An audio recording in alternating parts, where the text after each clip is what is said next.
Hey YouTube, it's your girl Dr. J, and I thought I would come and do another quick video. And this one I want to deal with a book called Living with Intensity, and it is by Susan Daniels and Michael Piechowski, and it is an amazing book. I mean, if you have gifted children, I would say absolutely get this book. It talks about the various aspects of giftedness. One of the things that it points out is, what not really so much on giftedness, but just on intensity. For instance, it talks about the various areas of intensity. Psychomotor, that's just the surplus of energy. They, talk fast, have a lot of physical energy. And how do you handle that level of intensity? Sensual intensity, that's the senses, seeing, tasting, smelling. I mean, if you ever want to have a great way of identifying gifted kids, just walk into a room and ask parents, who here has to really think about the socks and jeans that they buy for their kids? And parents of gifted kids, their hands will go up because, we all talk about the sock issue, how your kids, they can't wear socks because they feel their socks, and can't wear jeans. They're too tight. They're too stiff. They're too constricting. They can feel them. They're not comfortable. No tags in the clothes because, can't have that. And it's not just for, touch. Sometimes it's that they don't want touch. The other times is that they seek out touch. Like, they're always walking on something. They have to, they don't just sit on the couch. I got to lay across the couch. I got to be on the top of the couch. If there's something on the floor, they're going to step on it just for that sensory input. Some of the things that calms them down is things like brushing their back and stuff like that with the hairbrush and stuff. So just kind of that sensual intensity. Intellectual, that's the one that most people identify with giftedness, like extreme curiosity, logic. They want things to be logical. A lot of times they really struggle with like children's stories because sometimes they defy laws of science and nature, and gifted kids, like they really struggle with it. They're like, okay, well, it takes you at least 6 weeks to get to Mars, and these people got to Mars in 3 days, and I don't know how they supposedly did that, and like they don't want to finish the story until you answer that question. Needing an answer to the question, that's another big part of their intellectual intensity. They, sometimes with kids, you can distract them enough that they forget about the question. Not gifted kids. They remember the question, and then they ask you questions that, you're like, nobody has the answer for that. I mean, I don't know how many times I've tried to Google an answer for my kids, and there was no answer. I couldn't find an answer. And I'm like, no, this is the internet. This is the World Wide Web. Certainly somebody in the world has tackled this question. And it's like, no. When my kids, they'll ask, how big is God and how old is God? And we have to sit up there and go into, Einstein's theory of special relativity, and we have to go into string theory and all these other sort of things just to answer those questions in a way that's acceptable for the kids, and that they can go, okay, I get that. I'm cool. We can move on now. Yeah. So that's a big area. Imaginational intensity. This is one that is probably the one that gifted parents keep in the closet the most. And that is that, statistically speaking, most gifted children have an imaginary friend for some moment. They animate their stuffed animals and things like that. So they'll, my kids, they'll have their stuffed animals will have a water bowl, and they'll clean out their cages and all that sort of stuff. They create whole worlds. My kids, they can spend 6-7 hours playing in imaginary worlds that they create. And my husband and I, when we were reading this book, we were just laughing because they talked about how your emotional intensity, they'll create a world, and they may have a newspaper for the world and daily events, and we're like, yeah, because Lego City that my kids built, yeah, they had daily newspaper and different experiences people had. They set up an Olympics for their little animals that we had, and they divided them into countries, and each country had a flag. And in addition to having a flag, they also had an anthem, so that whenever an animal won the gold medal from that country, they would play the anthem from that country while that animal stood on the stand to get their gold medal, and they raised the flag of that animal's country above it. Yeah. So yeah, they can spend so much time in these imaginary worlds that they create. Some kids, they create worlds where they have, they create their language that their people speak in their world and stuff. So they spend a lot of time in that, and it's so nice to see. Okay, yeah, it's normal. So that's a big thing. And then another one that probably is the one that parents deal with the most. It's the most energy taking, and it's one of the most that's hardest to deal with, and that's the emotional intensity. And it's hard because with emotional intensity, gifted kids, they have these really high highs, these really low lows.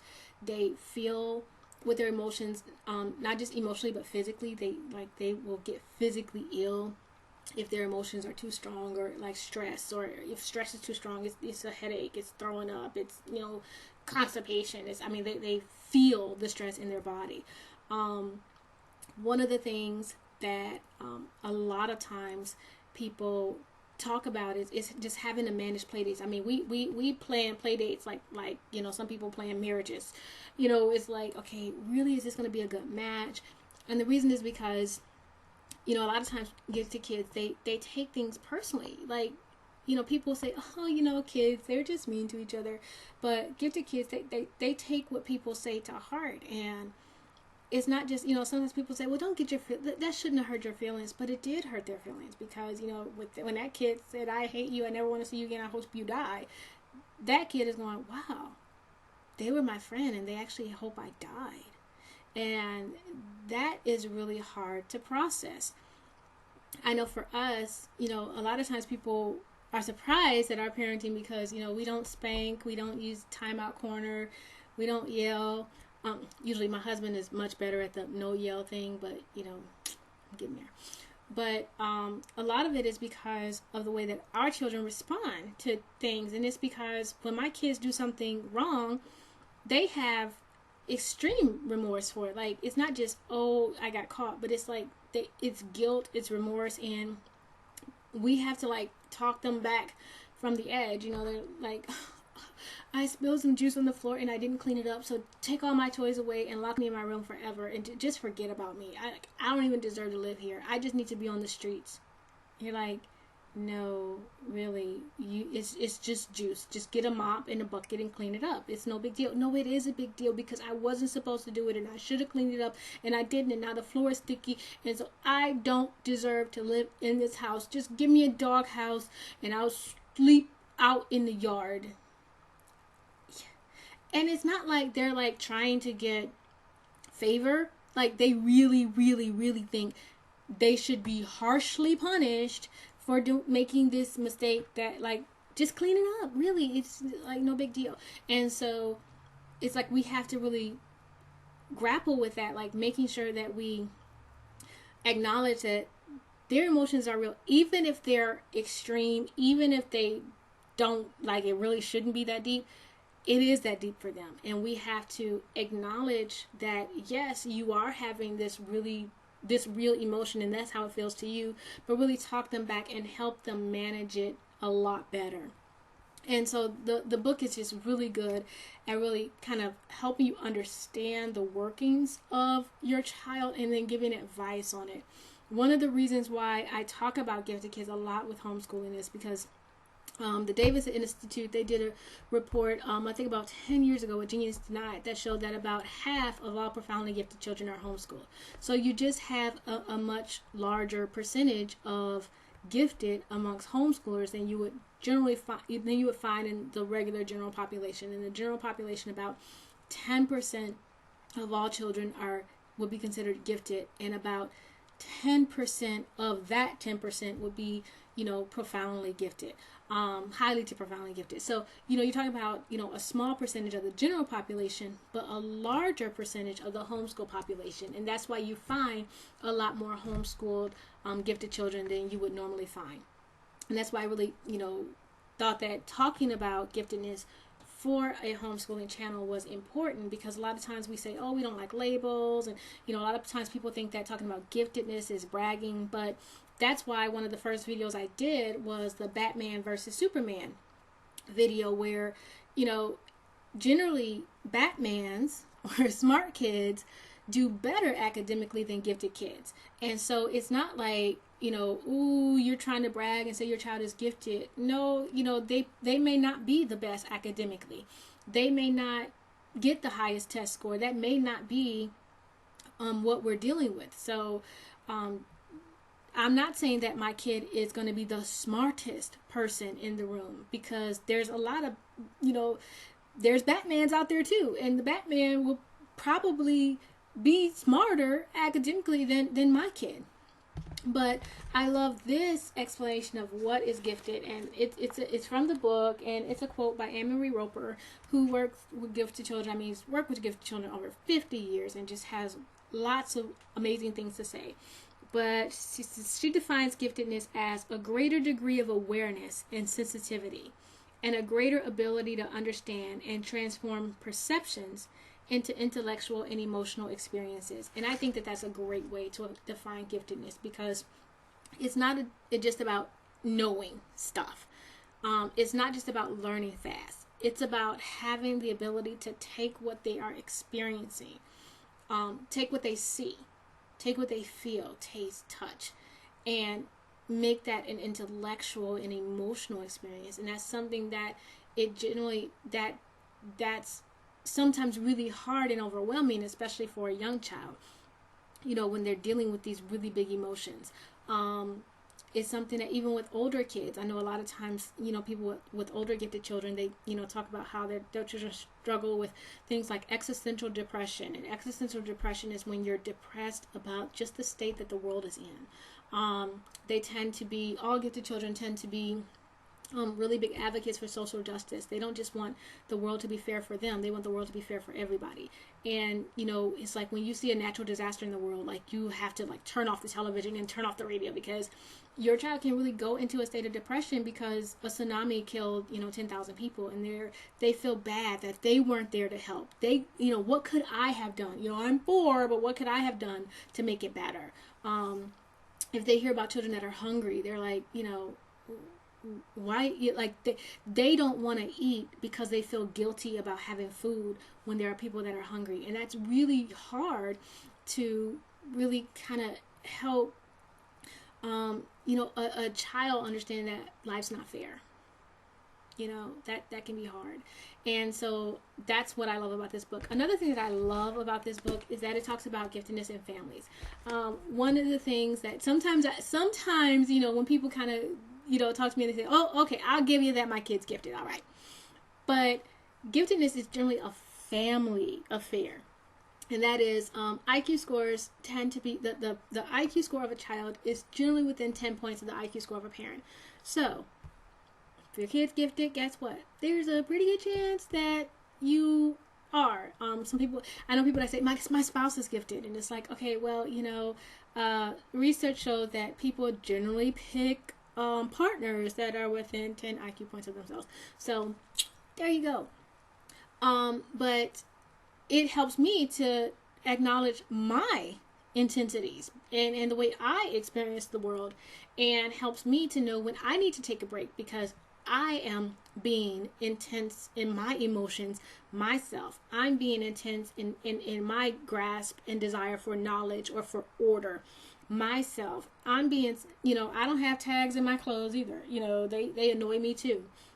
And so that's something that, being able to, kind of experience with the book, that safe zone where you can acknowledge your own giftedness as an individual and how that is showing in your life. Like one of the things that it talked about was that, middle-aged folks like me, we tend to, our dedication, like we want to do something important in life and have a sense of accomplishment, and people tend to turn to career or family.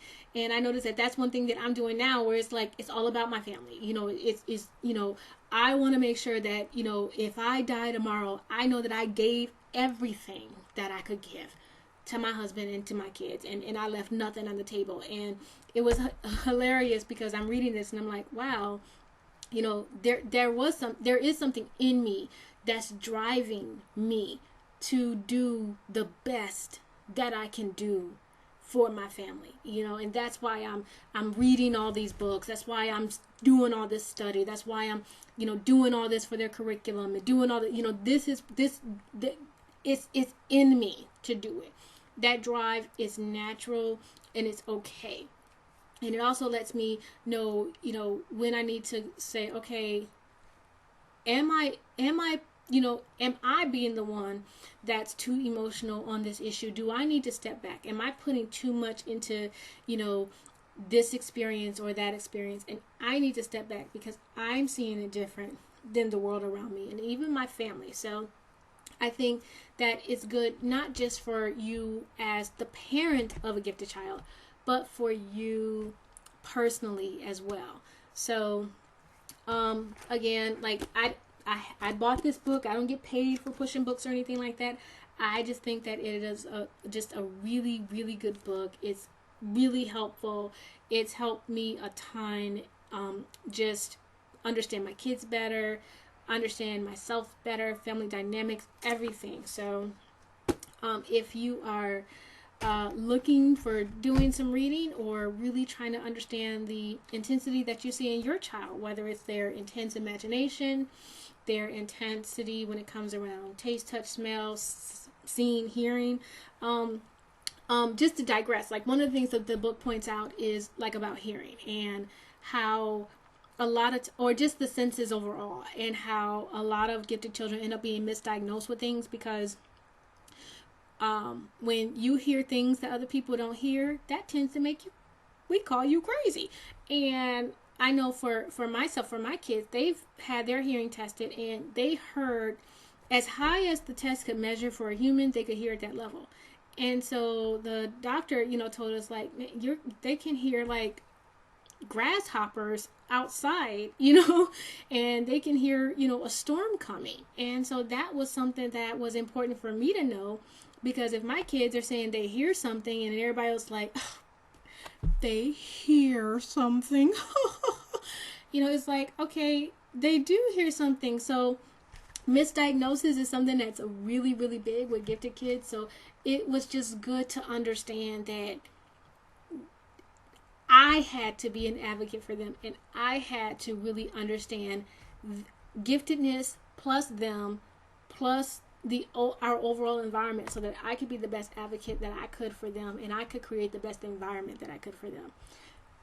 So I think it's a great book. It's been really helpful for me, and I think that it will be helpful for you too. And that's it. This is Dr. J, and I'm out. Bye bye.